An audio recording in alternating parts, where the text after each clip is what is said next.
Welcome to Broadway Drumming 101. My guest today is Elena Bonomo. Thank you very much for being here. Thank you so much for having me. I'm so excited to be here. And it's very nice to finally meet you. I've heard a lot about you, and your name has been thrown around uh, by many people, and I'm looking forward to hearing your story. Awesome. Thank you so much. I've heard a lot about you as well, so I'm very excited to finally get a chance to chat. Uh oh. I hope it's good. All good things. All good things. That Clayton, man, that motherfucker owes me some money. That's what they say about me. But now we're both working, we can pay him back. hmm A little bit at a time, though. Just a little at a time. So you are now the drummer for the hit Broadway musical Six, which I've seen bits and pieces of. I haven't seen the whole thing yet, but it looks like so much fun. I'm going to just start. How did you get involved in that show?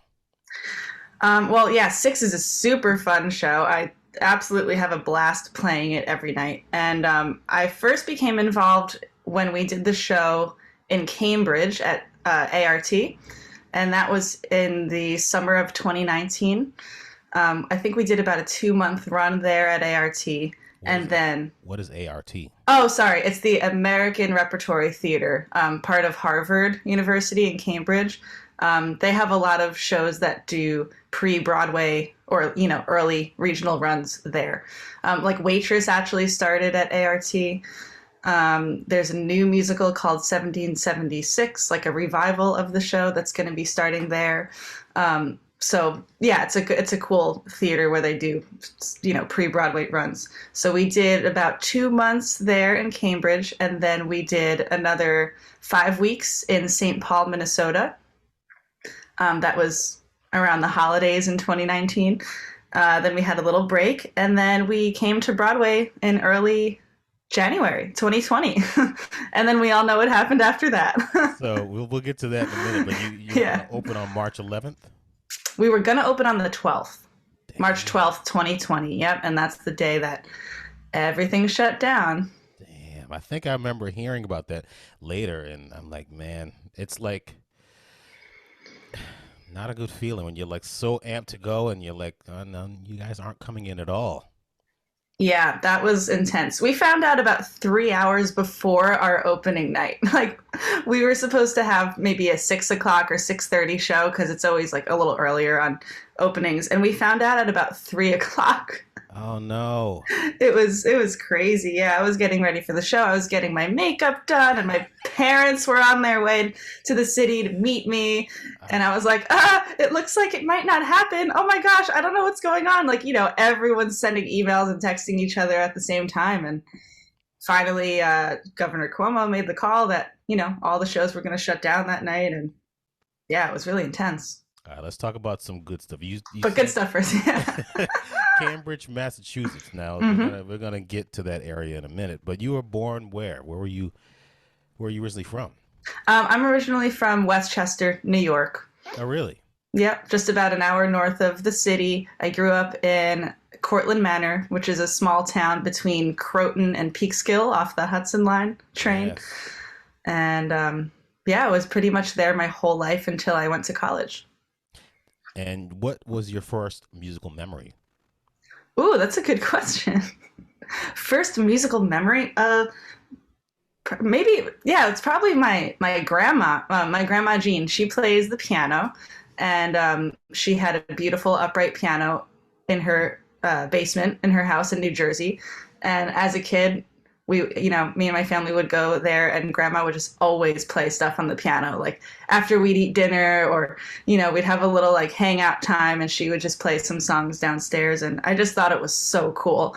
I was just so drawn to music in general, and I always wanted to sit next to her, and I always asked her if she could teach me how to play some things. So I think that's probably like the very first time I was really drawn to music. Did you what was the thing that brought you to drums?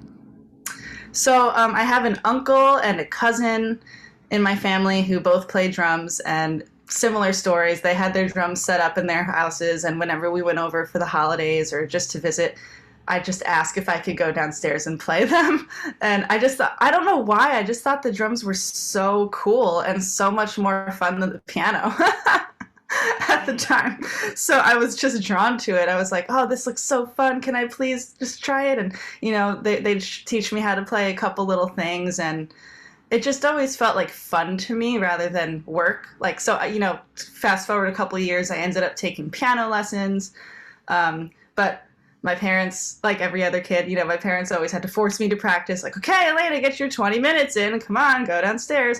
And I was like, I don't want to.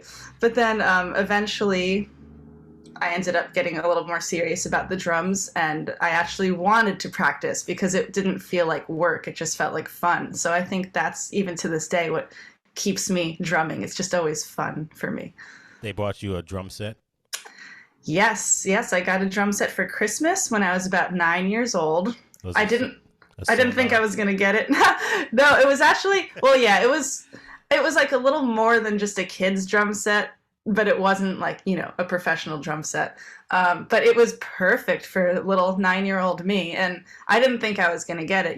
We were like looking through music catalogs and stuff, and they're like, okay, what do you want to ask Santa for this year? Because at the time, I'm a young kid, still writing my Christmas list to Santa, and I asked for a drum set and a snowboard actually in the same year. Wow. And so we woke up that Christmas morning, and there was a little, like, cute little snowboard, like, under the tree, and I was so excited. I thought that was the big present. Like, oh my gosh, Santa brought me a snowboard. This is amazing.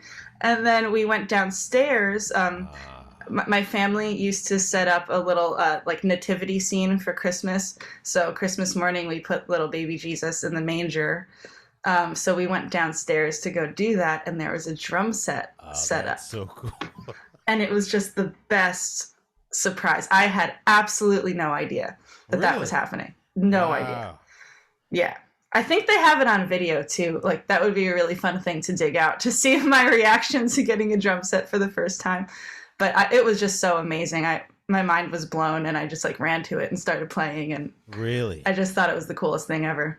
So when you were 9 years old when you first got your set, Yeah. so did you start just practicing on your own, just playing beats, or did you play along to music? What did you do to practice? So my uncle Joe, he's a drummer, percussionist. He plays a lot of, like, I think he subbed on Broadway like a while ago, and now he plays a lot of like regional theaters and stuff. So he helped me with some of my first drum lessons. He wrote some lessons for me in this little manuscript book, and just gave me my first steps in drumming. He taught me all the basics, all the techniques, and at the time, as a 9-year-old girl, I was obsessed with the Backstreet Boys. So Were they better than NSYNC to you? I really liked both of them, but I think ultimately I was more of a Backstreet Boys person. And so, he asked me, like, okay, let's try to play along with the song. What do you want to play? And I was like, I just want to play a Backstreet Boys song. So he like hooked up, he put the CD into the little stereo in our basement and blasted it, because it's just like a normal, like, everyday stereo system. It's not anything intense. And I played along to Larger Than Life by the Backstreet Boys. Oh wow, okay. Like, just a nice, like, simple rock beat, and it was perfect. It was so much fun, and that was like officially the first song that I ever played on the drums. Really? Oh wow, that's interesting. It's it's interesting. So did you take drum lessons from him, or did you go to another teacher? So ultimately, for the first year or so, he helped me out a little bit. Nothing like super regular, but whenever he came over, he'd give me a couple pointers. And I think my parents just wanted to see if I was actually into it and if I wanted to really pursue it for real. So then a couple years later, I think I was probably about 11, maybe in, seventh grade. That's when I asked to actually take private lessons, because I just really loved playing the drums, and I wanted to take that seriously. And my piano teacher also noticed, because I was still taking piano lessons at the time. I told her about the drums and about the drum set and how I really want to get into it. So she also pushed my parents to sign me up for lessons because she saw how passionate I was about it.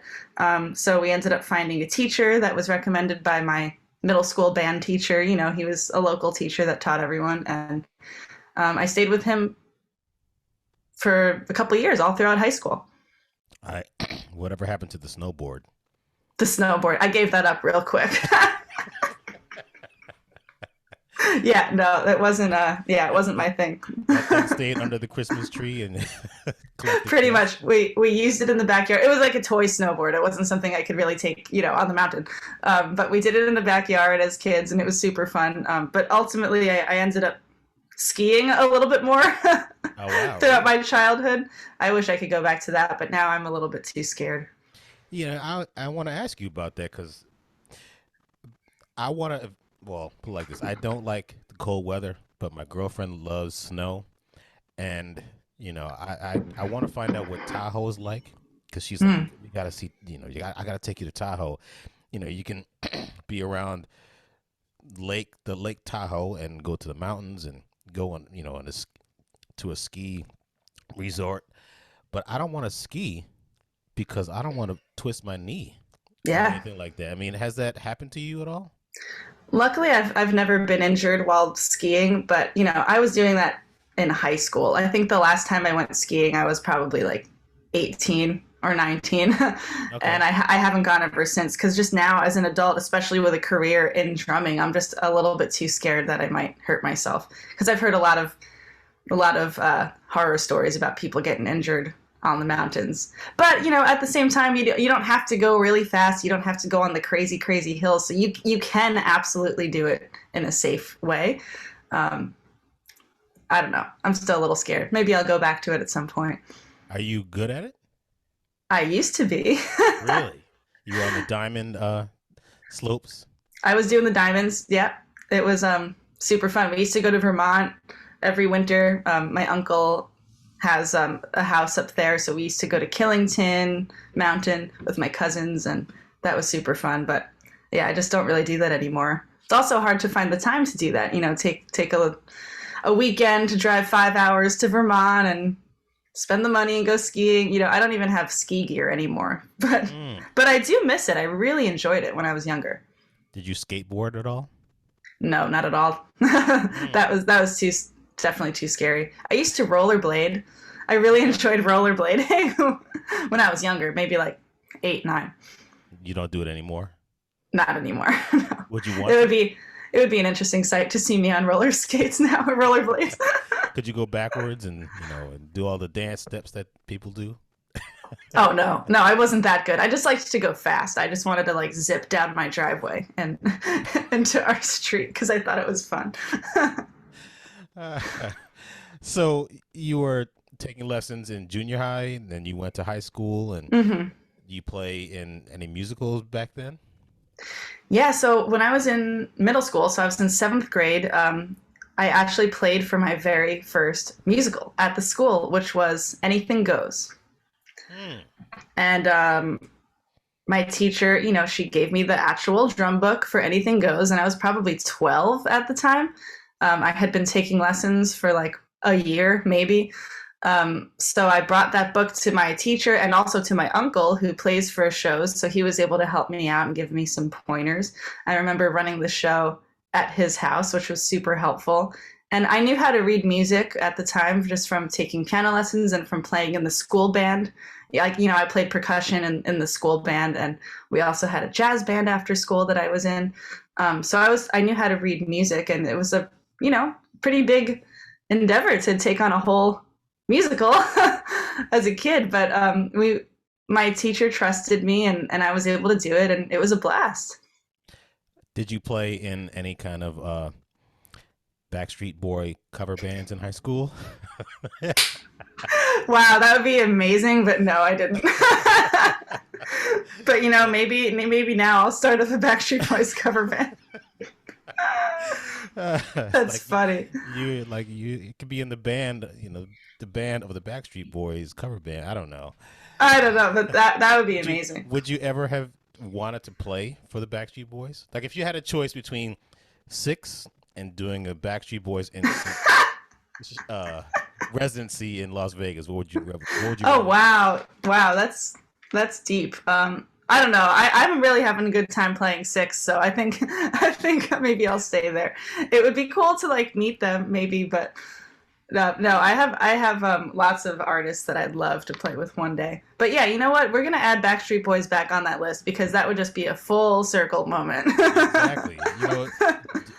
Doing shows, you'll see that obviously people will come that you like when I was doing really it happened with Ain't Too Proud when we were in Los Angeles. There would be Hmm. all kind of stars, very famous people that would come and be like, "Oh my God, that's Smokey Robinson, that's Jennifer Hudson, that's this person, that's that person." Because it was L.A.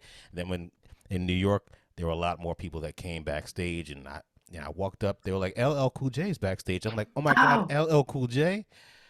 And you get to meet your heroes. yeah. So That's one so day, cool. one One day, day, maybe. I can't remember who was in the Backstreet Boys again. I know, isn't that sad? I can't even remember either. I remember, wow, two of them. Nick Carter. Oh He was like the yes, like the lead guy with the blonde hair, yes, and that's then right. the other guy, Brian. I can't remember his last name. That's really sad. I am not a true. I sound like a horrible Backstreet Boys fan. You are not part of the fan club, I see. Not, yeah, not anymore. That was many years ago. So, high school, were you playing in any bands, or were you just doing musicals, or what were you doing musically? Yeah, a little bit of both. So yeah, in middle school, I was taking the lessons, and then I got to play for the two musicals that we did, like in seventh grade, and then again in eighth grade. We did Anything Goes first, and then Bye Bye Birdie the following year. Mm. And it wasn't a full pit, by the way. It was like me on drums, and then our choir director on piano, like she was music directing it, and so it was just a cute little drum and piano thing. Actually, I think for Bye Bye Birdie, our orchestra teacher played bass, so small little pit, but that was like such an amazing experience. Like we played through the real show. And then in high school, um, I played in my school band, I played in the school jazz band, I sang in choir, and I continued to take private drum lessons outside of school. But in high school, I actually went to a new, like an actual music school, like after school. It was called Legond Music, and they're based in Elmsford, New York. It's led by Charlie Legond and his wife Roseanne, and Charlie is an amazing saxophone player, and so he opened up this school many years ago. So I went there for drum lessons, and I also got to play in some bands while I was there. Um, we did I don't know, all different kinds of bands, but I was in like a jazz Latin funk band as like a 15-year-old, and then got a little bit more into it, and they helped me with my college prep stuff. And they had like a whole college prep program that I went to one summer where we learned a lot about ear training and sight reading and a little bit of harmony, and got to play in more ensembles. So that was like a huge part of my uh, childhood music education, and they really helped me get into college. I ended up going to Berklee in Boston. So again, Boston is such a special city to me. But yeah, I got some really good experiences in high school through Legond Music School. We were able to play some gigs. They actually took some of their student bands to New York City to play at actual venues like the Bitter End and the Cutting Room. So that was a really amazing experience. I got to play at the Bitter End when I was maybe 16 in the student band, but they had like a student showcase on like a Sunday afternoon, and it was super fun. You said you sang in the choir. Do you still sing? Not much, no, but I'd like to get back into it because I think it would be a really helpful skill to have as a drummer to be able to sing backgrounds and stuff. But I'm always a little bit too self-conscious. Oh, really? Now, the thing you mentioned in the very beginning about is it your grandmother who played piano? Hmm. Did you ever get a chance to play with her? A little bit, yeah. When I got good enough, she taught me how to play well, obviously every kid learns chopsticks at some point. So we played, a little duet together. We played Heart and Soul, like, all the cute little songs that like everybody learns for the first time. But it was really special to be able to play that with my grandma. We don't play together anymore. She still plays a little bit of piano, but she has a hard time hearing now that she's getting older, so she doesn't play as much anymore. But I always try to get her to play a little something whenever I come to visit because I know that it's so important to her and it makes her really happy. So, yeah.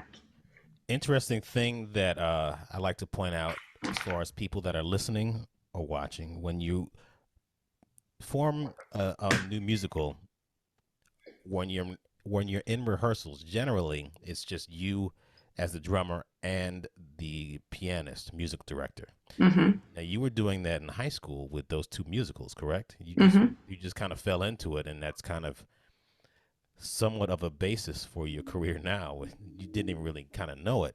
Yeah. Uh, Back then, other than the musicals that you were doing, what were some of your drumming influences back then?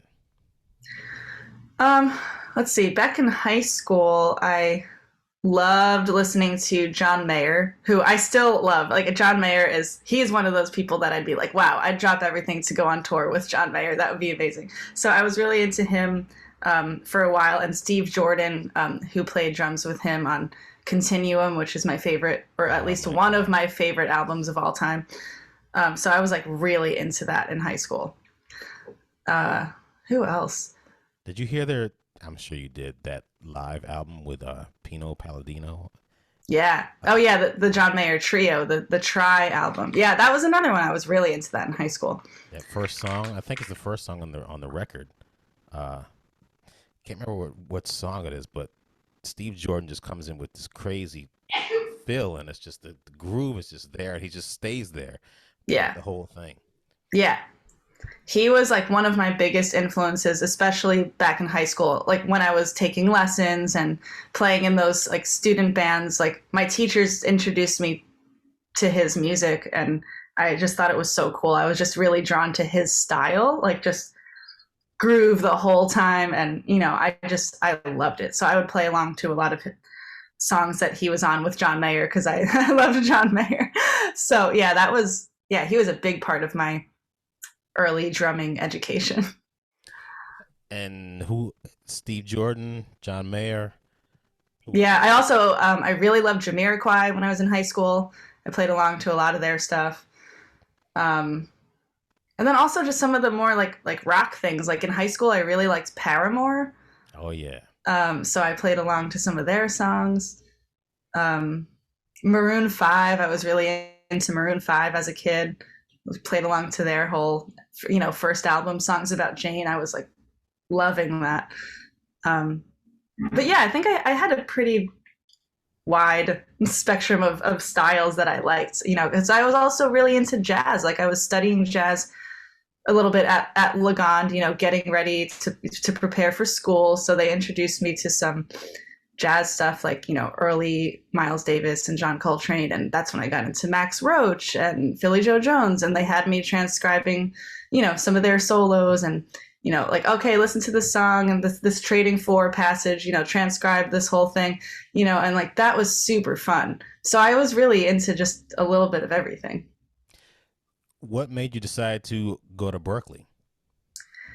I really wanted to go to Berklee because they didn't just do jazz. Like a lot of the schools that I was looking into at the time, so I guess Manhattan School of Music, SUNY Purchase, the New School, a lot of them were just strictly like jazz focused. And like I said, I just really liked playing everything. I liked playing for shows. I liked playing rock. I liked playing pop and funk. And I loved jazz too, but I didn't want to like just focus on that. So I felt like Berklee would at the time would be a really good choice for me to have more of a like contemporary music education. And I also really liked the idea of getting out of New York for a little bit and experiencing a new city that wasn't too far from home because Boston is only about 3 or 4 hours away. So everything about it was just so perfect for me at the time, and I really wanted to go there.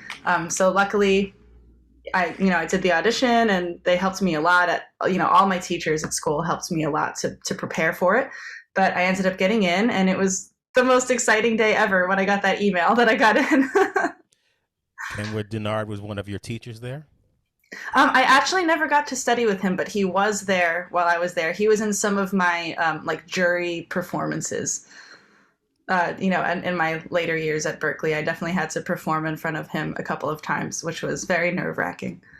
So, for people that don't know, like myself, when you apply to Berklee and you want to study music and you're a drummer, what options do you have as far as academics and a degree? Is it like jazz performance, jazz studies, rock studies? Like what exactly do you study, and what Yeah, the like academic goal? it might have changed recently. I'm not too sure on like the current things that they're doing, but at least when I was there, you could, as a drummer, you could either major in performance, or Berklee had about, I think it was 12 other majors, like uh, music therapy, music education, music business, electronic production and design, recording and engineering, like any of those things. Like, so you could still be a drummer, like that could be your principal instrument, but you could choose to major in any of those other things. I specifically just wanted to do performance because I wanted to play as much as possible. Oh, sorry, let me mute this. Yeah, I knew I wanted to do performance because I just wanted to play as much as possible, and I felt that that was the only major where I would have enough time to really shed and like be in the practice room for like many hours a day. And a lot of my other friends who were doing other majors, I just felt like after the first year at Berklee, they kind of stepped away from their instrument and got deeper into their specific major, whether it was writing or recording or teaching. And I just didn't want to lose that. I didn't want to lose the drumming. So that's why I went with performance. And it's not specifically focused in jazz or contemporary music or rock music or Latin.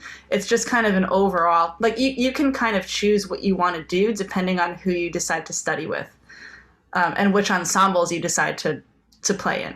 So if I wanted to make it all about jazz, I could have studied with only jazz teachers and played in only jazz ensembles. But instead, I chose to go with different teachers. I had some jazz teachers, some that were more interested or more focused on like fusion, funk stuff. And I got to play in all different types of ensembles at Berklee. I did some jazz ensembles, but I did I don't know, all kinds of crazy things. There was like a jazz Latin funk ensemble and a Bob Marley ensemble. And what Wow, was the other really? one? Oh, the craziest one I was in was the microtonal music ensemble with a guitar player named Dave Fusinski. Oh yeah, Yeah, he was, Screaming Hellish Torsos. yeah, Man. yeah, he was awesome. And that was a crazy ensemble. And we had it at 9 in the morning, like on Fridays, and it was just like way too much. What was it called again? The microtonal music ensemble. So all the guitar players, like they all played fretless instruments. So fretless guitars, fretless bass. Um, it was crazy. We played a lot of Dave's like original music, and he just kind of taught us about microtonal music. I mean, again, as a drummer, like I'm not dealing with, all of the notes that everybody else is dealing with, but he got me to experiment in some really cool ways, like, like dampen the drums and use different sticks and play on different surfaces besides just the drum head. Like, oh, let's see what the rims sound like. Let's see what the shells sound like. Let's see what other weird percussion instruments you could bring in. So that was really interesting. Was there anything there that taught you the ins and outs of Broadway? Yes, absolutely. So I got to play in the Berklee Musical Theater Orchestra, and we were the orchestra that played for all of the musicals that the school put up. So from my freshman year, I really wanted to be in it, but they already had a drummer. that was older than me, so I had to wait till that person graduated. And actually, it's a small world. That person was Giancarlo Detrizio, who you might have crossed paths with. He's a drummer from Italy, and he subs all around town in New York. And it's just funny. He was the guy that was in the Berklee Musical Theater Orchestra before me, and once he graduated, another guy named Aaron Drescher, who was also in New York playing, he got to do it. And then once he left, I finally got to audition and be in the musical theater orchestra. So I got to play for a couple of shows. We did Legally Blonde at Berklee, and that was super fun. We did Godspell and Footloose. Really? So, yeah, those were all super fun. And that was like that was like the most professional experience I had had up to that point in my life. But it was a full orchestra. We were putting on a real show with a music director, conductor. I think for all of the shows, actually except Godspell, but the other two shows we actually had like a stick conductor, and had to follow them. And we didn't have a pit in our theater, but we played on stage. They kind of like covered us like in the back. But yeah, that was such an amazing experience. I got to do that at school, and I got to work on some of that with my teachers. And that was like the best prep I could have had for a career as a Broadway drummer, because it's just everything you do in New York in real life. You listen to the show, you learn the show, you transcribe the fills or the grooves that you hear on the recording that aren't exactly written like that, because it's always slightly different. So like it was just the best experience. So you graduating high school, you went to Berklee. When you got to Berklee, was it intimidating? Oh yeah, very. In what ways? Well, first of all, there were so many amazing musicians there. Like suddenly, I went from being one of the only drummers in my high school to being one of 100 and something drummers. So all of a sudden it's like, okay, you're not that special anymore. Like everyone is doing this. Also, not to mention, I was usually always the only girl, especially playing drums. I wasn't the only girl playing drums at Berklee, but I don't know what the percentages are, but yeah, every time I went to a jam session or even just being in my ensembles, I was very used to just being the only girl with a bunch of guys, which was totally fine. But at the same time, like as an 18-year-old, when you get to school and you're like in this new scene in a new city, trying to make friends, and it's like, I go to this jazz jam session in the basement of one of the dorms, and it's like me and a bunch of guys. And that was intimidating at first, because I feel like a lot of people just didn't want to take me seriously. They're, like I'd want to go in and play. It's, it's a jam session. It's finally my turn. And I just like, I don't think people ever, like, they didn't say anything mean to me, or at least to my face, but I just like had a sense of like, oh, okay, Elena's up. Let's like play a blues, something real quick and easy. It just felt like that kind of vibe, rather than like them trusting that I can actually hang and play. And I was like, no, I can do this. Like, I'm here. Like, I got into Berklee. I know I can do this. I know I can hang with you guys. So eventually I felt like I had to prove myself. So maybe that's what pushed me to work harder. I felt like I really had to practice a lot and study as hard as I can, because I just wanted to be taken seriously. And eventually I did. I feel like eventually I earned everybody's respect, and I got into the ensembles that I wanted to play in, and I went to the jam sessions, and I did a good job with my teachers. And, I felt like eventually I did prove myself, but it was scary first, getting there as an 18-year-old, like, oh, what do I do? I hope they actually listen. When you graduated, did you want to stay in the area? Did you want to go to New York, LA, Nashville, Seattle, Paris? Paris. I ultimately wanted to go back to New York because I just really wanted to play on Broadway, but I also wanted to travel. I didn't want to go to New York immediately. I knew that I wanted to like go on tour with a band or go on tour with somebody and see the world and like do all of those fun things. So Immediately after I graduated, I went on tour with this folk band called the Novel Ideas. They were based in Boston. They didn't go to Berklee, but I just knew them from being in the area, and they were auditioning drummers for their summer tour. They also planned to record a full-length album in LA with the specific producer that they wanted to work with. So I thought that would be a really cool opportunity. Like, oh, I'll get to go on tour and record an actual album that's like not with students at school, like, you know, a real album. And so I got into the band, and it wasn't anything, like, it wasn't a big deal. Like, they had a manager, and that was about it. But we, you know, we did everything on our own. We had a little van that we drove across the country in. You know, it was we barely made any money. I think I made like $10 a day, like as a per diem, basically. That's what. And they were like, okay, you need to survive on this. And that was tough because I had just graduated. I didn't have any money. And I was going on tour across the country with this band making like $10 a day. And it was rough. $70 a week, baby. You're rich. Yeah, you know, not to mention I still had to eat. So Exactly. yeah, but you know, I'm joking about, like, I mean, it was fun. It was rough. Like, we were not making money, but that wasn't for me, like, I guess the goal at the time. Like, I just needed the experience, as any fresh grad does, you know. So I got to play music with this band, and we got to tour all over the US, and, you know, we played at like small venues, and we ended up opening for this country singer named Rich O'Toole.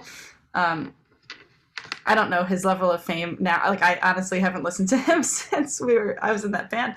But it was an amazing experience. We got to open for this guy and like go everywhere. And then we ended up raising a bunch of money on Kickstarter so we could record this album with this producer that they wanted to work with.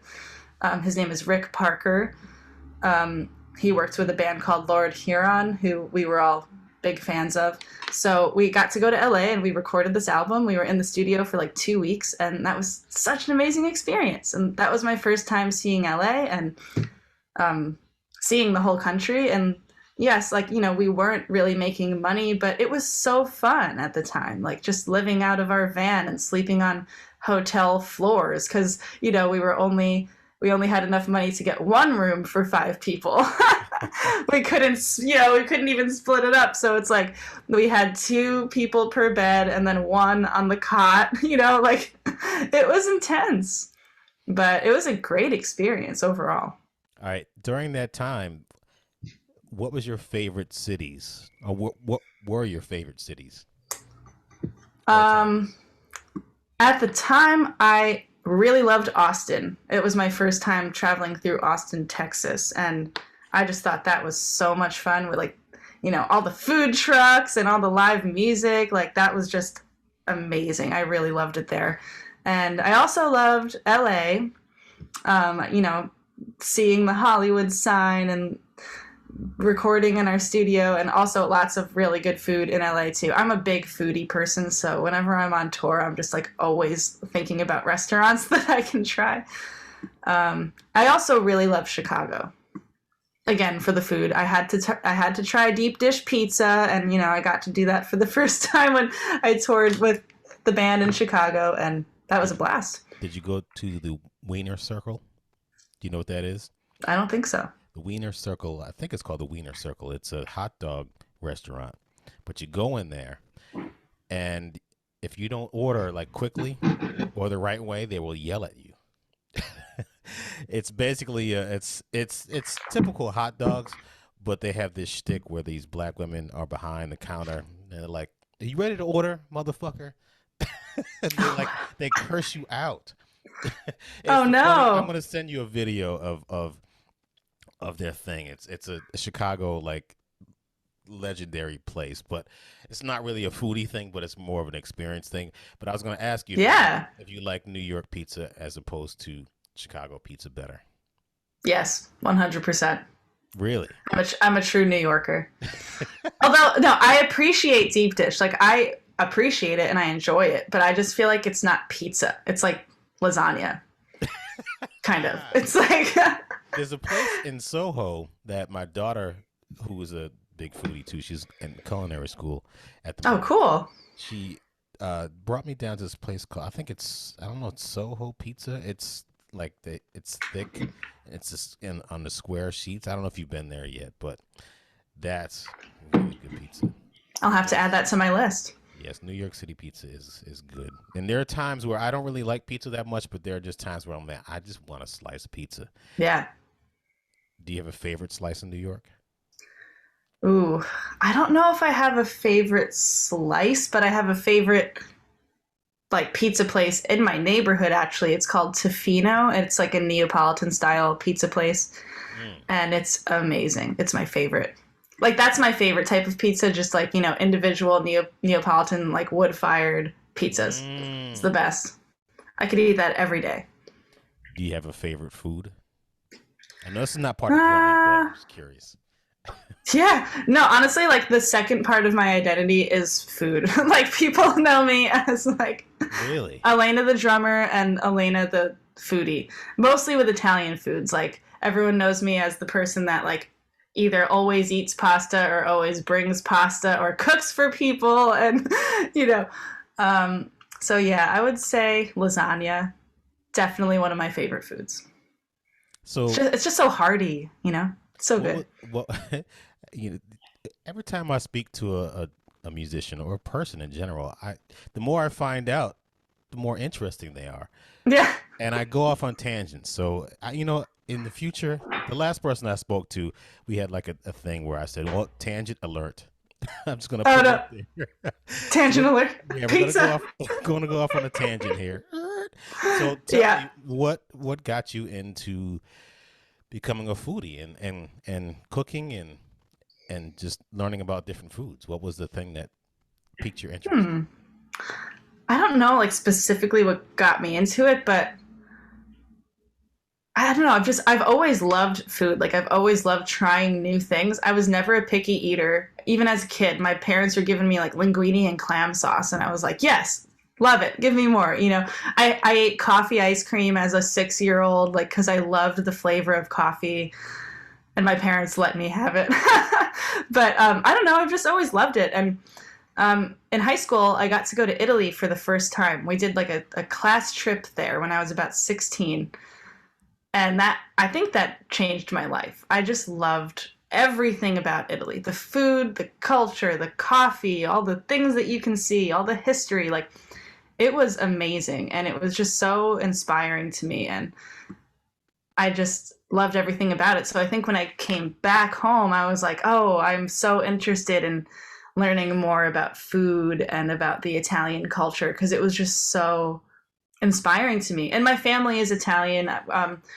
Both my parents, like both sides, are Italian. Like my great grandparents and beyond were all from Italy, Mm, and so I'm like what third generation American. okay. But the Italian culture is still very present in my family, and like I grew up eating lots of pasta on Sundays, at my grandma's house and all that kind of stuff. So I don't know, food has just always been a big part of my life. And so even now, I just, as an opening night present, my girlfriend bought me a pasta machine from Italy.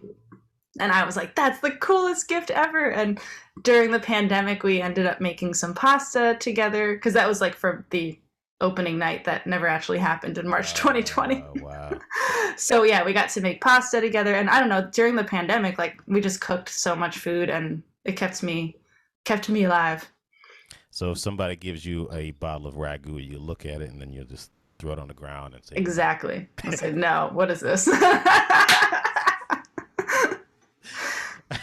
I didn't really understand that until I started cooking on my. I got divorced from my ex-wife in 2008, and I started cooking for my kids in 2009 and moving forward. And I sucked at the very beginning. In fact, I made this potato au gratin for them, Ooh. and they never let me forget it because it was like milky and potatoes were swimming and it was just a mess. Oh no. And they still haven't let me forget live that down. In fact, my daughter at culinary school made some, and she sent me a picture. She said, "Dad, look." the Wow. way it's supposed to be done. But Oh no. I learned how to cook, and I made my own spaghetti sauce over the years. And I'm like, God, it's not that hard to do. You It's just not that hard. you just have to put the ingredients in the right way, and good things take time. And then I started making my own hummus. I'm like, oh my God, you can. Oh yeah. It's like everything that you can get in a jar or a package, you can make on your own. You just have to take the Totally. time to do it. Yeah. Now that I guess that that interest in learning how to cook, I guess it sparked an interest in my daughter, who eventually went on to culinary school. I just love cooking. I love learning more about it. And I wish I had gone to a place like a music school, which I did not go to, because you're surrounded by music, whether it's somebody doing recording or, if you, like, for instance, I did some stuff years ago at LaGuardia High School. When I was there, there's the people that do wardrobe, and there's people that do scenic stuff. There's people that do recording. Then, of course, there's singers and dancers and everything. I was like, there's an actual high school that does this. I wish I had done this in my high school, because I just wanted to play music. Yeah. And now I know about, of course, music schools like Berklee, which I wanted to go to also, but my father was like, no, you're going to study accounting. Oh But wow. but anyway, I realized that there are places, and there are environments that you can surround yourself with where there are like-minded people. So when I started doing this, cooking on my own, and learning how to feed my kids properly, instead of giving them TV dinners. Yeah. Although sometimes I do appreciate a good TV dinner. Really? You Swanson? Swanson.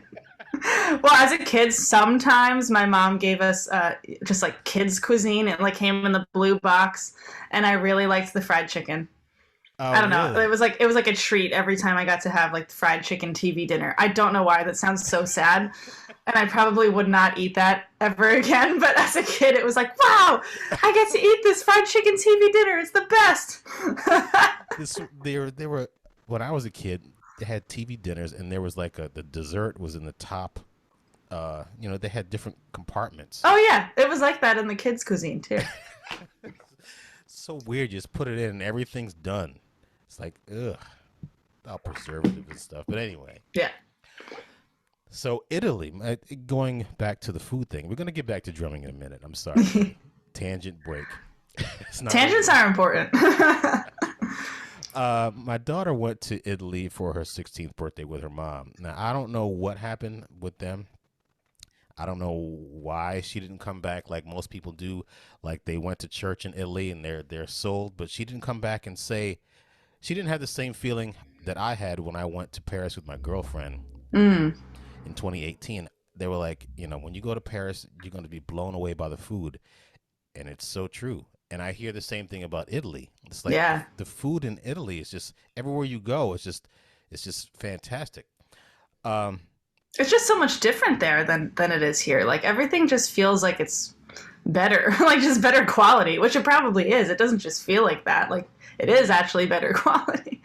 Like just everything that they're growing and like just all the produce and the olives that they use to make the olive oil and like just everything. Like and even probably the way they treat animals and like where the meat comes from. Like I don't know that for a fact, but I just imagine that there's a much better quality control there in Europe than there is here. you have family still over there? I do, but I've never met them because they're like distant cousins. But we do have family in Rome, I believe. Now, when you went to Italy, where'd you go? Was it Rome or? Yeah, the first time, yeah, in high school, we went to Rome, Pompeii, and Florence. It Wow. was amazing. Yeah, I think my girlfriend went to Florence, and I got to go over there. Yeah, I'd love to go back. So you graduated from Tangent break is over. No more food talk. Even though we might go off on another one. Uh, Graduated from Berkeley. Hmm. You did the tour with what's the name of the band again? Oh, the novel ideas. The Novel Ideas. Yes. Hmm. You came back after making $10 a day. Yep, You put all that money away into a 401k. exactly. Now you just retired now. No, anyway, so you got back and you were in the Boston area.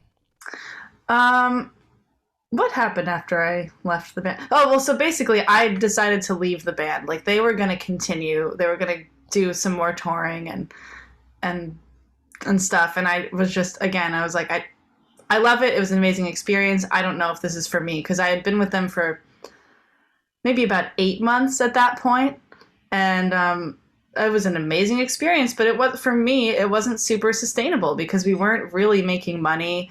I was fresh out of school. I felt like I should probably get a job or do something. Like I don't know if I could do this forever. It just like wasn't sustainable. And like a lot of them also had day jobs. They were a little bit older than me, so some of them were able to work their day jobs from the road. Or they were actually based in Boston and they were like doing other things, and I was kind of just like, oh, I don't really have a place. Like I didn't have my own place. I was like technically still living in my parents' house, but not really because I was like living in their van on the road. So I just felt like it just didn't feel grounded, and it just felt very unstable, so I decided to leave. But so after I left the band, I reached out to some of the cruise ship companies that I had auditioned for back in school. And it turned out there was an opening for a drummer on one of the Holland America cruise ships. And then I thought that would be a really great way to see more of the world, to make a little bit more money, and to get just more experience. So ultimately, I left the band to do a cruise contract. And that was about 2 months. And my first contract was in, where was it? Oh, it was in the, well, we started in Florida, and then we went to the Bahamas, and then Panama Canal. We went like in a big circle every week. Some of the islands in between. And then after that, we ended up going across the ocean to Spain. Wow. Yeah, that took a whole week, I believe. Yeah, it took a whole week to get from, I guess, Florida up to Spain. And then we went around Spain, and then we finished in Italy, and that was the end of my contract. Yeah, I keep going back to Italy. I guess that place is very special to me, but that was an incredible experience. Like working on the cruise ship, I got to see the world, not just the country, and so I loved that so much. And so I ended up doing a couple more contracts with Holland America Cruise Lines over the next 3 years. It was amazing. What were you doing musically on those cruise lines? So I was in I guess the house band. So we were responsible for doing many different things on the ship, like playing lounge sets, like, like a happy hour light jazz set. We did some ballroom dancing because Holland America is mostly an older crowd, and they really appreciate, I don't know, ballroom dancing. So we had to learn, I had to learn like so many different styles, like let's learn a bolero and a cha-cha and salsa and a foxtrot and like a waltz and all these words that I had never really heard before. So again, had to get like deep into those styles to fulfill the ballroom dance crowd. But we also had to play in the main theater on the ship, which holds about 800 people. We played for the shows on the ship. They weren't full-on Broadway musicals. They were mostly just like 35-minute like musical review type shows. But that's the first time that I had to use headphones and play with a click track and do that whole thing, which was an amazing experience. I didn't get to do that in college, so that was my first time like reading charts and playing to a click and putting on a show. And we also had to play with different guest entertainers. These were people that would just fly onto the ship for like a day or two and do their show, and then they'd leave. And that was also an amazing experience because we were sight reading. Like they'd come with their charts for their show, and we'd have a 2-hour rehearsal at some point in the afternoon. We'd have to like read their stuff and then, have a dinner break and then play 2 shows at 8 and 10. And that's like, again, such a nice, like real life New York experience. It like totally just set me up for a career in New York because all of those skills were things that I didn't necessarily do in school, but they were so helpful and just, it was such a great experience. After the cruise ship experience, did you move to New York? Yeah, so in between contracts, I would, go back to my parents' house, and I was like based in New York. Um, and during that time, in between contracts, I was meeting different drummers. And I got to sub on my very first off Broadway show, which was Cagney at the time. It was playing first at the York Theater and then again at the West Side Theater. And I got that opportunity because of Larry Lelly, who I'm sure you've crossed paths with. But Larry has been one of my biggest Broadway mentors, like since I was in college. We actually met when I was at Berklee, um, through a mutual friend. And, we emailed. I got to shadow him. He was playing for, what was it? The producers at that time. And then again, in How to Succeed in Business, he was playing for that. So I got to shadow him like during one of my college breaks, like winter break, like, okay, I'm in New York for like 2 weeks. So Larry and I were just in touch for a couple of years, and he was such an amazing mentor and teacher to me. And basically, he just gave me the opportunity to sub for him at Cagney because he said this would be a really good first show. It's not like super high stakes because it's off Broadway. It's a smaller theater. It's a smaller band. Everything about it was like, this could be a really good like first show to throw you in on. So luckily he gave me that chance. He trusted me. And I was so nervous because that was my first professional show. But I did it, and it went well, and they said I can come back, and I ended up subbing for him at that show for 2 years, on and off. So, what did you do to prepare for that?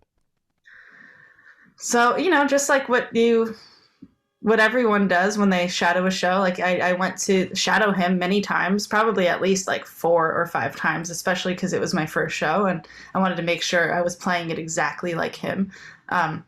I recorded him. The show was, they didn't have like AVMs or anything. It was all just like acoustic. So I brought my like Tascam recorder and like put it down and recorded the show.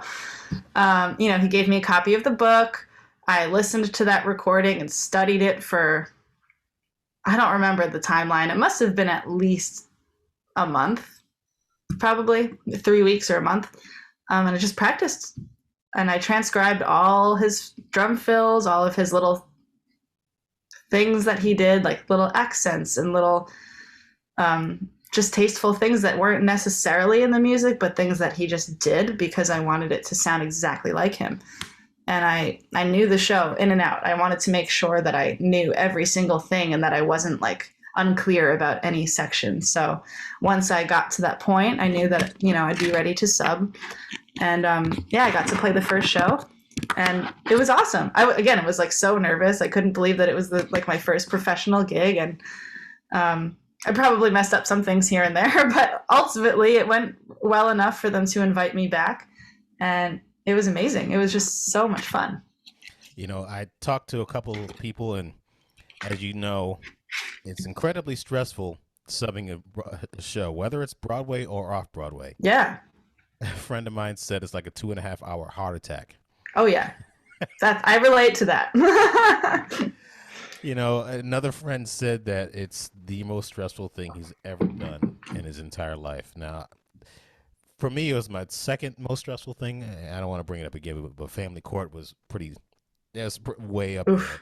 there. Yeah. Subbing on a show because you are pretty much the engine of the show, Mm-hmm. and so much is reliant on what you do. And if you screw up, it could cause a lot of problems. Oh, yeah. There's a lot of weight on your shoulders. But you successfully subbed at that show. Mm-hmm. And did word get around? And was that, were you able to parlay that into other opportunities? Yeah. So the good thing about Cagney was that I got to meet so many different people in that band. I met the music director and the reeds player and the bass player, and then all of their subs, because I was there pretty often. So I got to meet a lot of new people. And maybe I don't remember the exact chain of events, but it's possible that like someone recommended me to this other person for a reading for something, or someone worked with me on Cagney, and then a few months later, they ended up on another project that I was also in. Like, so everyone just, like, word gets out eventually, whether it's with the other people in the band or the music director or Larry or Larry's other subs, whoever. And ultimately, like, if you keep doing a good job, then word gets out and then people want to hire you for other things. So basically just I kept meeting more drummers. I just wanted to meet as many people as possible because I knew I wanted to keep doing this. I loved playing for shows. I loved subbing. I wanted to have my own chair eventually, but I just loved that scene. So I met new people and shadowed them and met people for coffee and asked them all the questions, and then it took a long time. Like, it's not like things happened overnight. It's not like I subbed for Cagney and now I have my own chair for Six. That was like 2015.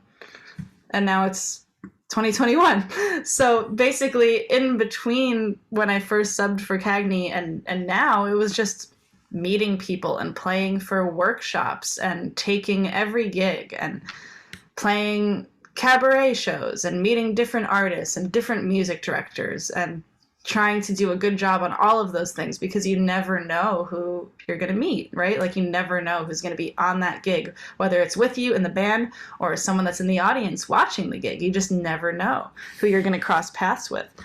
So basically, I just had all these different experiences, like subbing or for Cagney, but also I think I was playing for some regional shows at that time too. Like, I played for a show at Yorktown Stage. I played for a show at the oh gosh, where was it? I played for Footloose and Les Mis in this cute little theater, like upstate in Cornwall, New York. Each run was like 2 weeks long, but I just kept trying to do all those things too, because I remember back in college, our teacher Eric Stern, who I think has kind of retired from the Broadway scene, but he's a teacher at Berklee now, and he was a Broadway music director for many, many years. He told us to just take every gig you possibly can. Don't worry about the money. Don't worry about how big or how small it is or where it is. Just like get as many experiences under your belt as you possibly can, because you never know who you're going to meet. So I tried to do that. I played for regional shows. I played for like a random show at the Gallery Players in Brooklyn for like 2 weeks. I was trying to just take all the gigs that I could. And then eventually word spreads and you cross paths with these people again on other projects, and you get more gigs eventually. So basically, in that path of me just wanting to sub for shows and meet people, I got to meet Rich Mercurio, who was the drummer for Waitress. We met for coffee. This was in 2017, early 2017. Again, a mutual friend introduced me to him, and I just wanted to hang and just meet him because I was a huge fan of Waitress and of Sarah Bareilles too. So we got coffee, and he wanted to know a little bit more about me, and he said ultimately they were looking for people for the Waitress tour, and is that something I might be interested in? Because at the time, I think they were looking to have an all-female band, which they didn't end up having, but it was a mostly female band, which was really cool. So we got coffee, and then he invited me to his studio, because he wanted to hear me play some songs from the show. And I was so nervous. I was just like, oh my gosh, I'm actually going to play the songs from Waitress for the actual drummer of Waitress. Like, this is so nerve-wracking. I was like freaking out. But I did my best to like listen to all the material, and he didn't give me the music. Like, he didn't give me the book. I just had to figure it out. But yeah, I learned the songs. It was like, I think 3 or 4 songs from the show, and I got a practice room and, was shedding as much as I possibly could. And I went to his studio, and he recorded me playing the songs, and he ended up showing that to the music director and then ultimately Sarah Bareilles. And then I didn't hear from them for like a long time. And I thought, oh my gosh, I blew it. They hate me. I did such a bad job, because this was in like February. And I actually didn't hear from him until about July. But then on the 4th of July, 2017, he texted me, hey, what do you think about subbing for the show in 2 weeks on Broadway? And I was like, oh my God, seriously? Like, no way. And like, that was the first time I had like my first Broadway subbing opportunity. Um, because he said they were interested in me for the tour and they wanted me to play it on Broadway to see if I'd potentially be a good fit. So it was kind of like my audition. Like playing on Broadway was my audition for the tour, which is kind of crazy. Yeah, that was a wild experience. So interesting. Imagine if Steve Jordan said, "You know what? John Mayer needs a drummer for his upcoming tour, and you have to play John Mayer stuff for Steve Jordan." Yeah, that's just like, I can't even comprehend that. Like, that would be crazy. He'd be standing over you like. Yeah. But Yeah. anyway, it's so interesting that you talked about playing the show on Broadway before you did the tour, because that's how Q Robinson got the Ain't Too Proud tour, and Mm-hmm. it happens a lot where the tour might go out, but they want to hear what you sound like doing the actual show on Broadway. So Totally. you had to learn the show in 2 weeks, or you already knew the show already?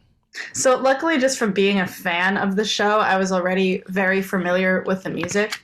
I listened to the cast recording. I listened to Sarah Bareilles' recording, like, because she did like an album of like songs from Waitress, like with her singing them.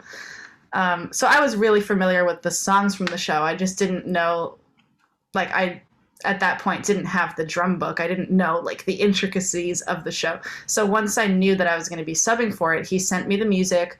He sent me the board recording. You know, I had a Dropbox to all the materials, and I pretty much just like didn't sleep for 2 weeks. Like, that's how I remember it. I wanted it to be as close to, you know, to his sound as possible.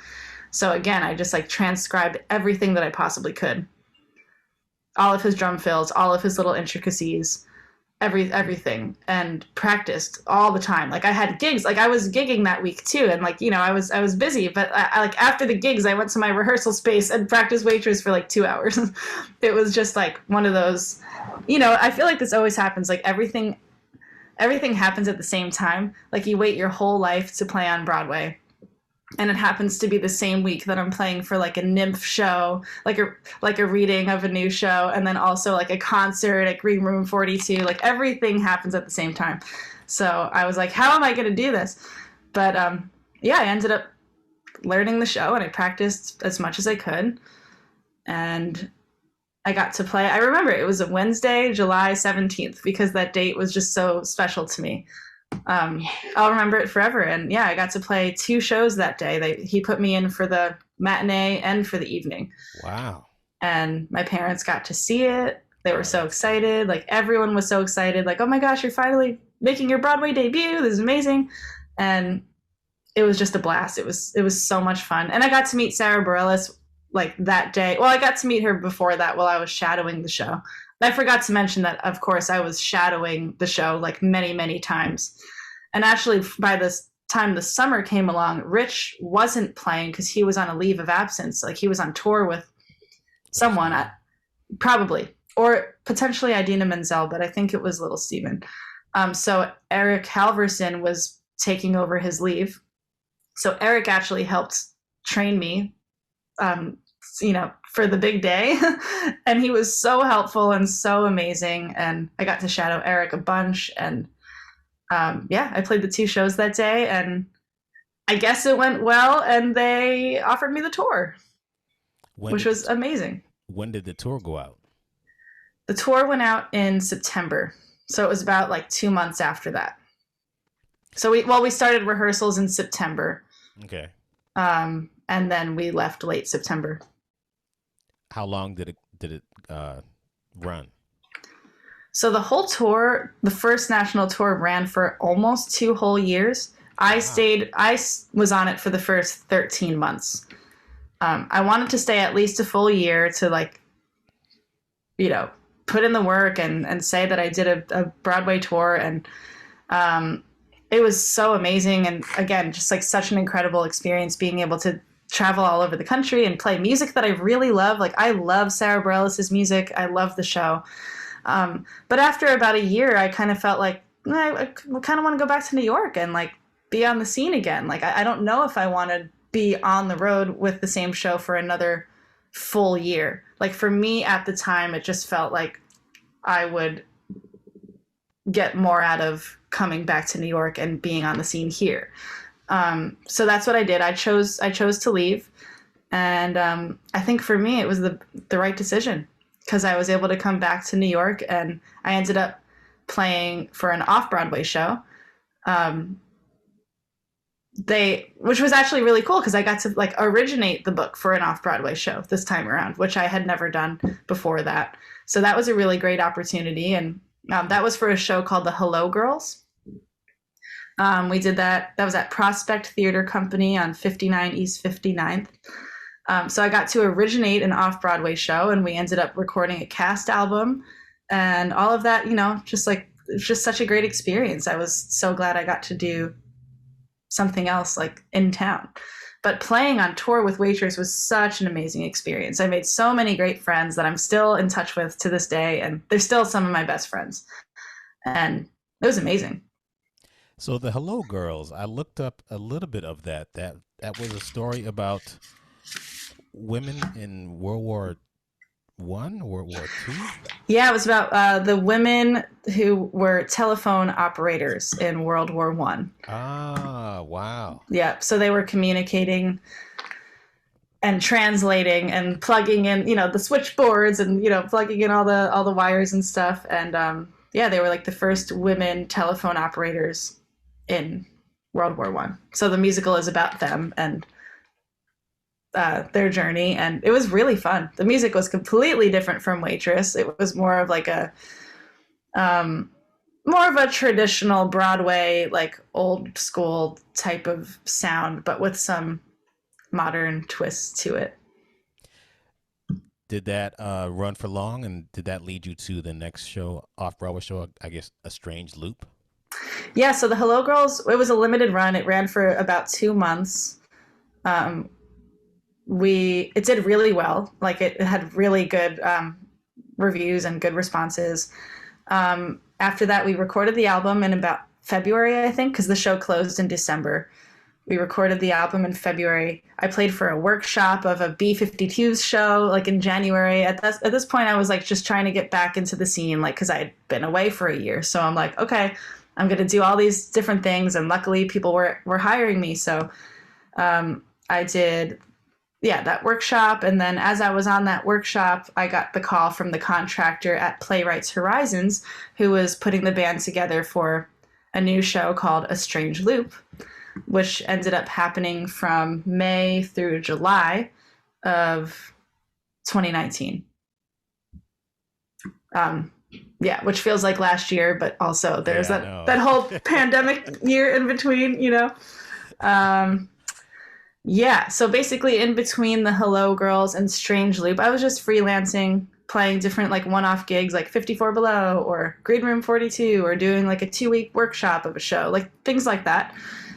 I was also subbing for Be More Chill on Broadway.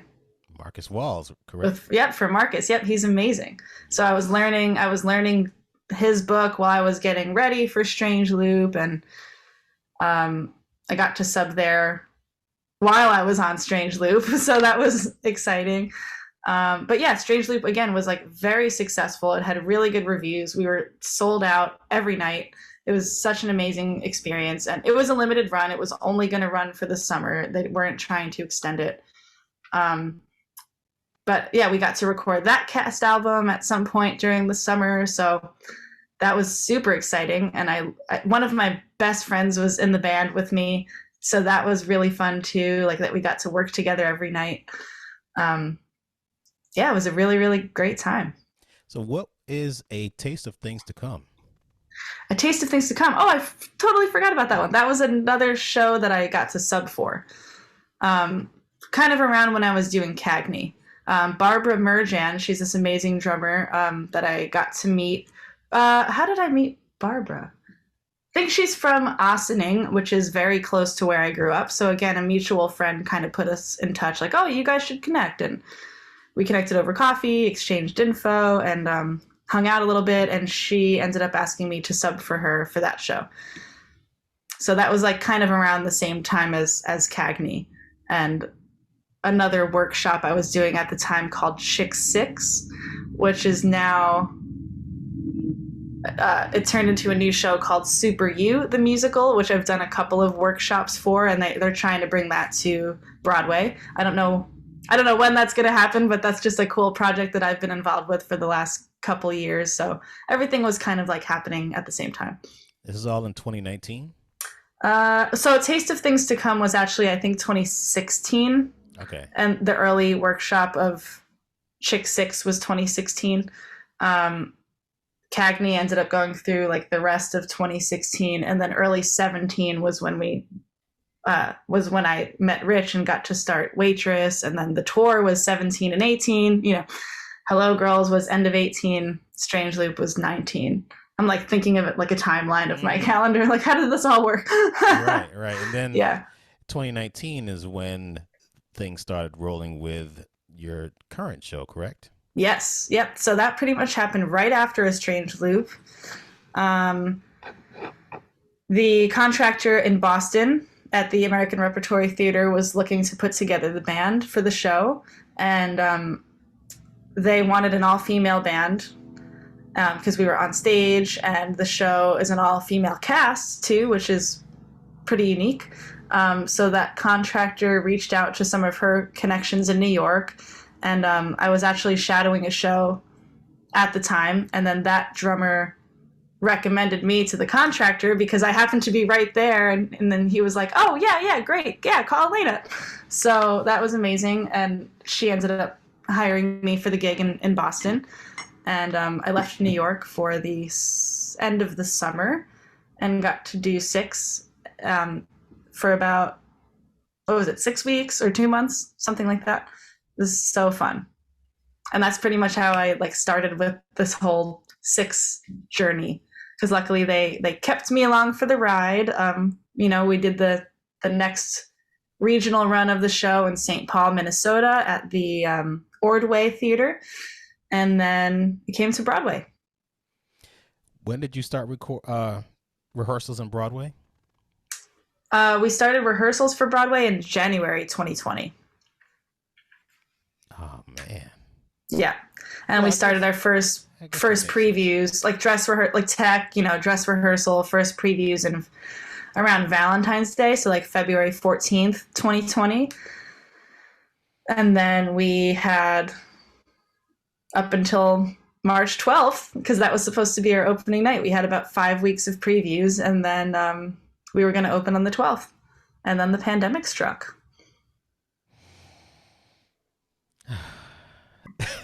Yeah, big sigh. Yes, all my energy was like sapped. Okay, I'm not going back there. I keep telling people I'm not going back to 2020. No. I don't care how bad people want to go. Nope, not going to happen. So we're not going to go. We're going to tangent break, meaning now we're going to skip over 2020. But I don't necessarily really want to, because I'm just curious. What did you do during our downtime? So the first 2 months, I was basically I was busy moving into my new apartment, this current apartment. My girlfriend and I signed a lease together for April 1st, 2020. And this was like, we signed it like maybe like a month in advance. So it was on like March 1st before everything started blowing up. And then, of course, Broadway shuts down on the 12th. Schools shut down a few days later. Everything seems to be really bad. And we're like, oh no, how are we going to move? How are we going to hire movers? How are we going to like do this while everything is shutting down? So we tried to ask our landlords if we could get into this place a little bit earlier. And luckily it was available. We still had to pay for the 2 weeks, that were early, but we were able to get in. We got movers. It all worked out. And so for the first 2 months, honestly, I was like a little bit relieved to just take a break from the show because, tech and rehearsals, like that is a very intense schedule. Everyone was really tired. So, but at the time we thought we'd be off for like 2 weeks because everyone was like, oh, we'll be back on April 1st or April 14th or whatever it was. So we're like, okay, it's a month. It's fine. We could use the rest. We'll get back to it in April. And then April turns to May, and May turns to June 1st, and June turns to September 1st, and September turns to January, and they just kept pushing it back for all of Broadway, as we all know. So a lot of the pandemic was just like a waiting game. Like, oh my gosh, when are we coming back? Are we going to come back? Like, what's going to happen? Like, it's a new show. We didn't get to open. What if we don't even come back and we don't get the chance to do this? So there are just so many questions. But anyway, most of the pandemic, I ended up teaching. I did a lot of online lessons. I ended up building up our home studio with my girlfriend, because she's a sound engineer. So she already had a lot of gear. We ended up ordering some more gear so we can mic up the drums, soundproof the room. We built some panels and made it all nice. And I ended up teaching a lot of online lessons, and we ended up recording on a couple sessions from home. And so that kept us really busy, just between the home recordings and the teaching. That's great. And a lot of cooking, of course. Sourdough, banana bread, pasta. So that was honestly most of 2020, just cooking, recording from home, watching a lot of TV, and waiting to hear about Broadway. Do you watch a lot of cooking shows? Food Network? Oh, yeah. Really? Our favorite show is Top Chef with Padma Lakshmi. I don't know if you know who she is, but she's a celebrity chef and host of different cooking shows. And yeah, she's amazing. So we spent a lot of time watching Top Chef and Chopped. We love Chopped on Food Network. Yeah, it was good. So on these, you started rehearsing like everyone else did, and now you're back. You have your show now, and you need subs. What do you look for when hiring subs for your show? So there are many things that I look for. First, I want to make sure that people are comfortable playing to a click track, which many people take for granted, right? Like, a lot of people are familiar with practicing to a click, maybe, or not practicing to a click, which I don't know any drummers that don't practice to a click. But anyway, but not everyone is familiar with performing to a click. That's a different skill set that you don't really have a chance to prepare for until you just have to do it. So looking for people that are familiar with playing with a click, familiar with using in-ears, because we all use in-ear monitors, not over-the-ear headphones, because we're visible on stage. So that's a thing that people maybe aren't used to. I'm looking for people that are comfortable playing pop rock music, like groove-based, like heavy 2/4 backbeat kind of stuff. Like, this is not a jazz show. This is not like a free improvisational whatever. This is like straight up groove-based pop music. So I'm looking for people that are familiar with that type of style. Like the Backstreet Boys. Like the Backstreet Boys. You know, it all goes back to the Backstreet Boys. Exactly. That prepared me for 6. Thank you, Backstreet Boys, for my. You're gonna get an award one day. You're gonna be on the Tony Awards. That's so funny. I have to thank the Backstreet Boys. I want to thank the Backstreet Boys. Yeah. So, anyway, I'm sorry. Tangent alert. No, but all of those things are just super important. And also, I'm looking for people that are experienced with electronics, because I have a lot of electronics in the show. I use the Roland SPDSX drum pad with some additional triggers that are plugged into it. And it's actually a fully electronic drum set that I'm using, because the band is on stage. So they wanted ultimate control of volume, but I'm using real cymbals. So it's actually a cool hybrid setup. I'm using the Sabian FRX series cymbals, which they're not low volume cymbals, but they're just frequency reducing. They have a bunch of little holes all around the bell of the cymbal, and they just help to cut out a lot of those crazy high piercing tones and just make it more enjoyable for people that are on stage, so it's not overwhelming. So we found that between the FRX cymbals and the electronic kit, they have like a great balance in the house, and we have a great balance on stage because the whole band is on in-ears as well as the cast, which is pretty unusual for a Broadway show. The cast usually isn't on in-ear monitors. They usually have like a floor monitors and, so the speakers on the side of the stage so they can hear. But this is very different. So we just found that having every instrument go direct, like, we don't have any amps on stage. Everything is just going direct and through people's ears, and that's the best way to control the volume. And we found that with the electronic kit and the Sabian cymbals, it actually sounds really good, and it's super fun to play. What's the kit that you're using? I'm actually using a drum set by a company called Drum Tech. They're based in Germany. I had never heard of them before I came onto the show, but they already had the kit picked out for me because the show had been running in London for a year or two on the West End. So we wanted to copy the setup that they had in the West End. So that's why when they brought it to the States, they ordered all the same stuff because they knew that it worked. So yeah, it's cool. It was my first time playing a kit like that. But I do have to say, every drummer is always like, oh, I don't know how I feel about electronic kits. Like, oh, I'd rather play a real one. We all know how that goes. But this kit actually feels and sounds so realistic. It's like the most realistic electronic kit that I've ever played. Sounds really good. So I'm lucky to be playing on it. I'm not complaining at all. It's actually really great. Do you trigger the click tracks? No, the music director triggers all the click stuff. So I'm only using my electronics for like single shot sounds. I'm actually not triggering any loops or anything either. It's just single shot sounds. I saw a clip of you on Thanksgiving playing at the Macy's Day Parade. I was like, that's when I was like, I gotta reach out to her. Oh, cool! That's awesome. Man, she sounds great.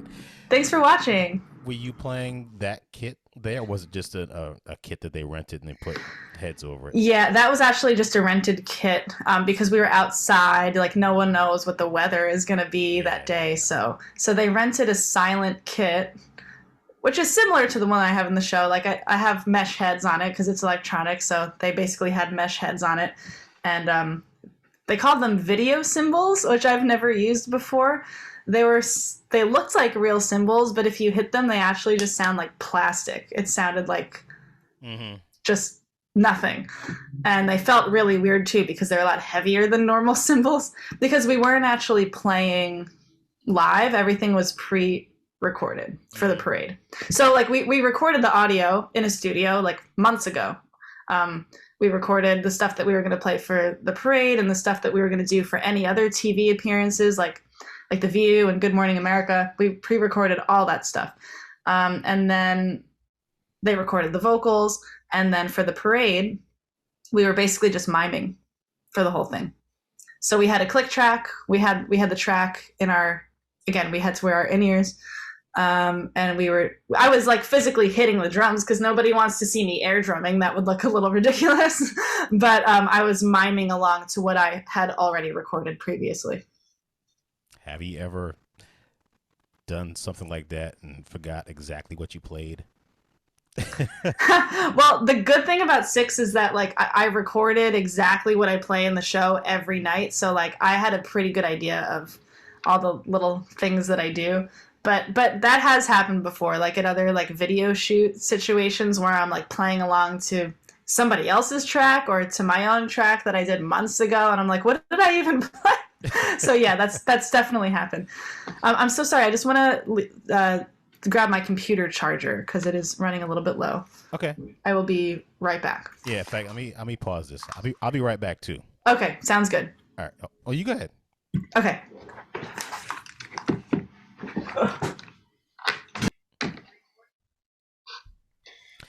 All right. Where were we?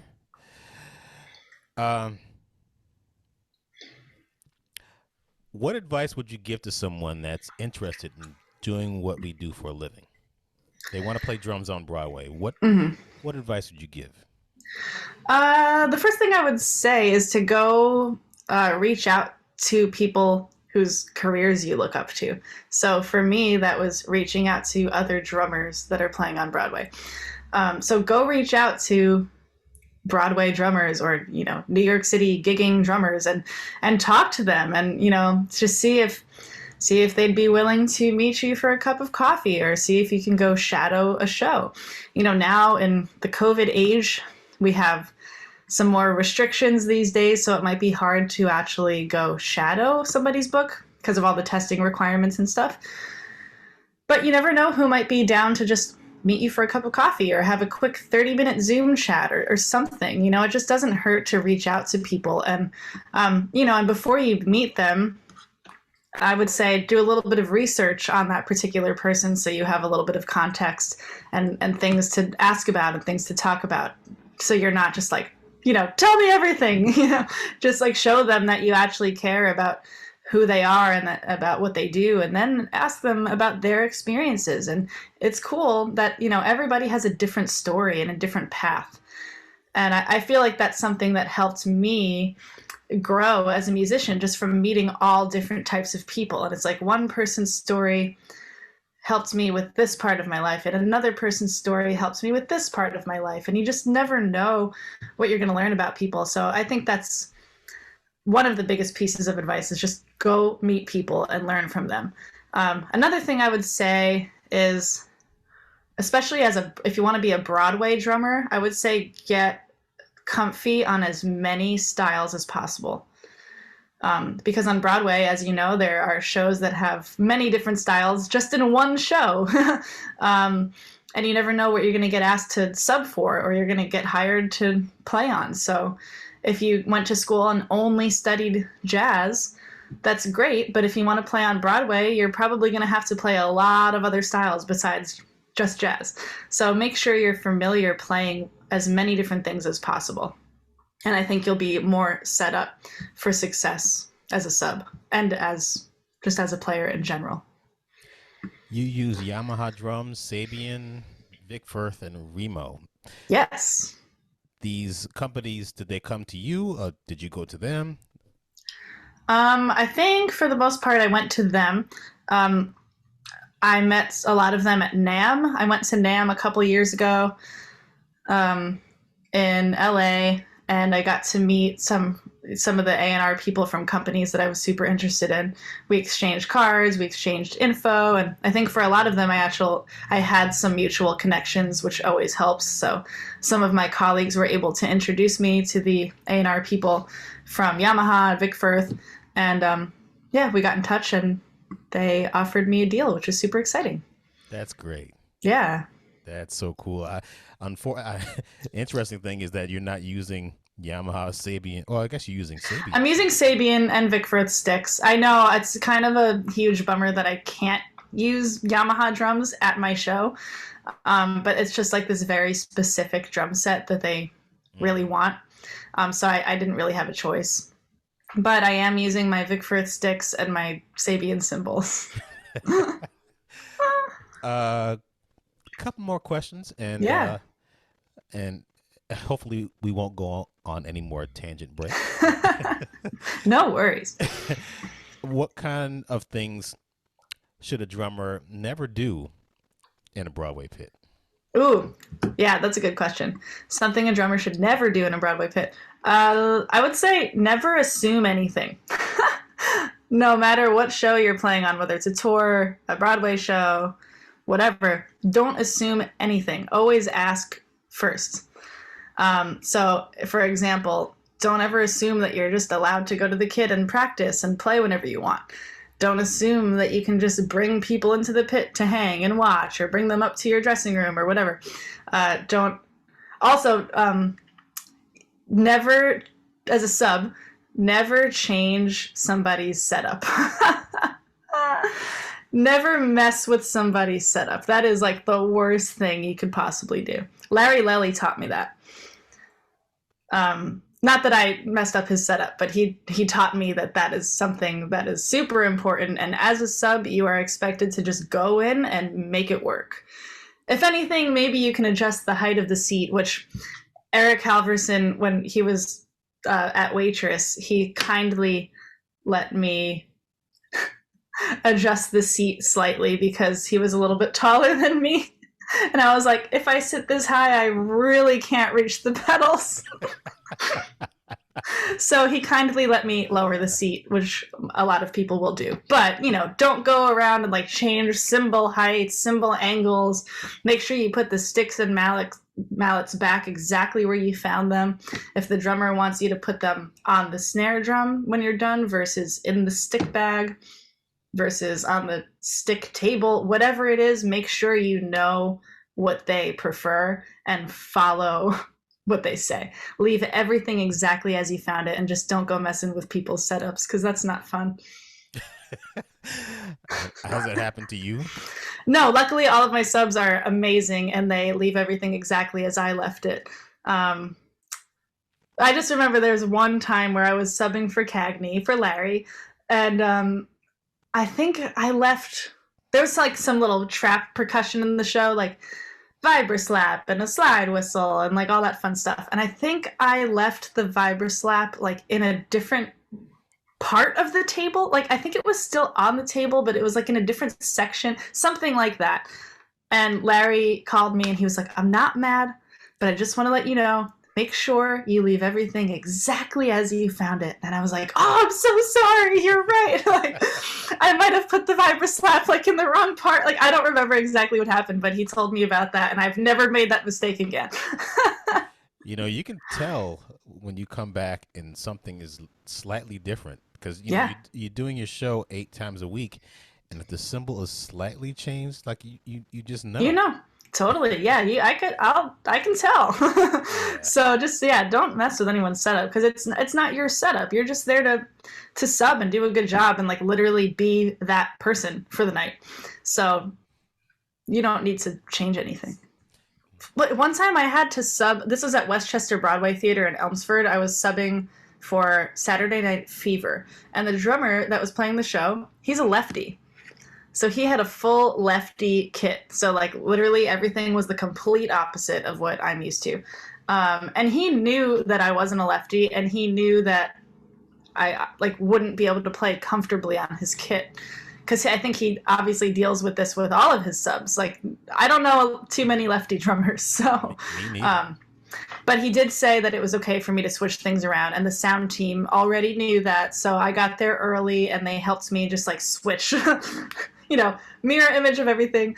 I kept the cymbals where they were, because, the ride was on this side, the crashes were on both sides, so that was enough to, deal with, but like, the floor tom and the snare and the hi-hat, I had to switch them. And luckily, he gave me permission to do that, and the sound team was okay with it. So in that case, it's totally fine. But for the most part, if you don't have to switch things around, then like don't mess with anyone's setup. Did you run into many lefty drummers at Berklee? No, not that I can remember. Maybe like one. And I don't remember who they are. Did many drummers back in Berklee, or have you met many drummers that play open-handed? I've met a few. Yeah, I've definitely met a few drummers that play open-handed. But I would say most of the other drummers that I know and have worked with before are all right-handed.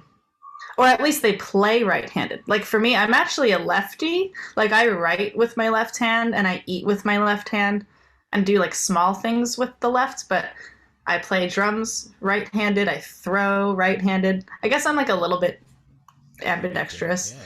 Yeah. But yeah, I can't play drums lefty. It's weird. It feels very weird. So do you cook ambidextrously? Ooh, actually, I think I do. I could do a good flip with my left hand or my right hand. Just flip the pancake or flip the omelet. I'll have to try it with both hands and see which one is better. Ambidextrous cooking with Elena. That's funny. Yeah. No, we're not going on a tangent right now. So, couple more questions. Are you working on anything outside of Six right now, musically? Or anything else? Yeah. So, I'm always. I like to keep busy and with whatever I can. So even though I'm playing for Six, I'm still taking on other other gigs, like whether it's a set at 54 Below or a recording session. So people have still asked me if I'm available for these things, and I always say yes, because I love to be involved in as many different things as I can, and also get some musical variety. I'm sure after playing 8 shows a week, it's so fun and it's amazing, but also sometimes you're like, I kind of want to play other things too and make sure I can keep my chops up. So I just did a recording session at Pace University for some friends earlier this week.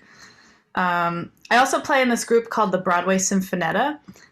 It's an all-female, majority women of color orchestra, which is so fun. And I did a lot of recording projects with them during the pandemic, but now that things are opening up again, we've had the chance to play some live gigs. So we played a really cool gala a few weeks ago, and I got to perform with Jordan Sparks and Brandy and Hillary. Wow, I'm totally blanking on her last name. You can cut this out. The woman from Lady Antebellum, which is now Lady A, formerly known as Lady Antebellum. So that was really fun. So I'm just trying to keep busy with all different types of gigs.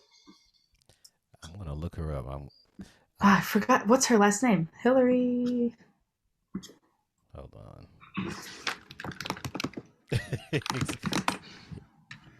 Hillary Scott. Okay.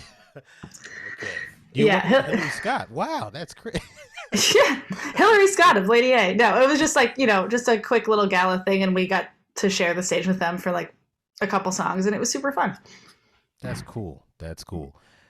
Where can people find you on social media? So I am on Instagram and Facebook. I have not gotten to Twitter, and I don't think I ever will. So I'm sorry for those of you that are on Twitter. But I do have an Instagram. You can follow me at chickscandrum2 with the number 2, which I probably made back in high school and just never changed because it is just my full identity. So chickscandrum2. TikTok? I actually did open up a TikTok, but I haven't posted anything, so I don't know if that counts. Tumblr? No, not Tumblr. I never got into Tumblr. Speaking of Tumblr, this may or may not make it on the podcast since this is PG. Tell me about Safe Word, because we didn't go into that one. Oh yeah. So that was my girlfriend's show. She did the sound design or associate sound design for it, and it was an off-Broadway play, not a musical, and it was just about two different couples and what they liked to do, and it involved safe word. And the funny part is the opening night party was in a sex club downtown, not a strip club, a sex club, and I didn't even know what that was. I was like, there are sex clubs, that's a thing. And so, but they closed, they reserved it for the opening night, it was so we just used it as a space for the opening night, we didn't experience the things that went down in there. But it was really funny. They had this moment in the show where they blindfolded somebody and then gave them food.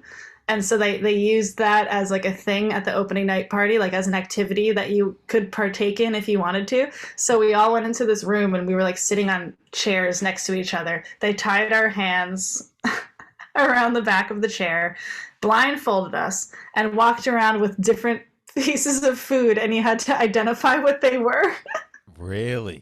And it was just really interesting, having your some of your senses just taken away from you, you're fully not in control, with your hands around your back and being blindfolded, and they'd say things to you, and it got interesting. But yeah, it was fun. So did they feed you Italian food? Probably. I think they gave us cheese, so there wasn't anything dirty about it at all. It's just the concept was funny because the show was called Safe Word. Mm-hmm. But but that particular experience and just the whole opening night, it was just fun. Like it was just in this place, and yeah, we got to eat different foods. Very cool. Yeah, Very cool. yeah. Well, our time has come to an end. No more tangents, no more No food more talk. tangents. Yeah. But it was great learning about you, and I wish you much success in your Broadway career, and I hope you do many more shows, and hope six runs for at least 6 years. Thank you so much. Oh, I hope so too. I'd be so happy with 6 years. And That'd be we will great. hopefully see each other in person in on the Broadway campus sooner than later. Yes, I hope so. I'd love to meet up in real life. That'd be great. Thanks again for joining me, and I will talk to you soon. Sounds good. Thank you so much, Clayton. Thanks for having me. All right, have a great All day. right. Have a good day.